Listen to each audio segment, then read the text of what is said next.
નમસ્કાર, ખબર મહાનગરમાં આપનું સ્વાગત છે। હું છું આપની સાથે વિકાસ મુકવાણા। એક મોટા અને મહત્વના સમાચાર મળી રહ્યા છે। ગુજરાતમાં જે વોર મોક ડ્રીલ થવાની હતી તે હવે થોડા સમય માટે મોકૂફ રાખવામાં આવી છે। જ્યાં રાજ્યમાં ઓપરેશન શીલ્ડ મોક ડ્રીલ મોકૂફ રાખવામાં આવી છે।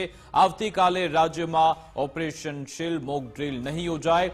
મોક ડ્રીલ માટેની હવે નવી તારીખ કેન્દ્ર સરકાર જાહેર કરશે। દેશના સરહદી રાજ્યોમાં આવતીકાલે મોક ડ્રીલ યોજાવાની હતી, જો કે હવે તેને કોઈ કારણસર મોકૂફ રાખવામાં આવી છે। કેન્દ્ર સરકારે સરહદી રાજ્યોમાં મોક ડ્રીલ યોજવા આદેશ આપ્યા હતા। આ અંગે જાણકારી આપશે સંવાદદાતા નિકુંજ જાની ફોનલાઈન પર જોડાઈ ગયા છે।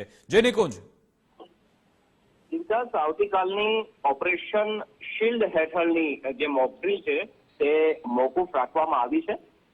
કેન્દ્ર સરકાર તરફથી તમામ સરહદી રાજ્યોને આ અંગેની સૂચના આપવામાં આવી છે કે આવતીકાલે તેમને આ પ્રકારની મોક ડ્રીલ જે છે તે કન્ડક્ટ નથી કરવાની। મહત્વનું છે કે ગુજરાત સહિત દેશના સીમાવર્તી રાજ્યોને આવતીકાલે ઓપરેશન શીલ્ડ હેઠળ જે પ્રકારની મોક ડ્રીલ અગાઉ યોજાઈ હતી તે જ પ્રકારની સિવિલ ડિફેન્સ સાથેની જોડાયેલી મોક ડ્રીલ યોજવા માટેનો નિર્દેશ આપ્યો હતો। ગુજરાત રાજ્ય પણ તમામ તૈયારીઓ કરી લીધી હતી। આવતીકાલે રાજ્યની અંદર આ પ્રકારની મોક ડ્રીલ યોજાવાની હતી, પરંતુ કેન્દ્ર સરકારનો આદેશ આવ્યો છે કે આ મોક ડ્રીલ જે છે તે હાલ પૂરતી મોકૂફ રાખવામાં આવે। નવી તારીખ મોક ડ્રીલ અંગેની હવે પછી કેન્દ્ર સરકાર તરફથી જાહેર કરવામાં આવે। બિલકુલ આભાર નિકુંજ તમામ જાણકારી આપવા બદલ।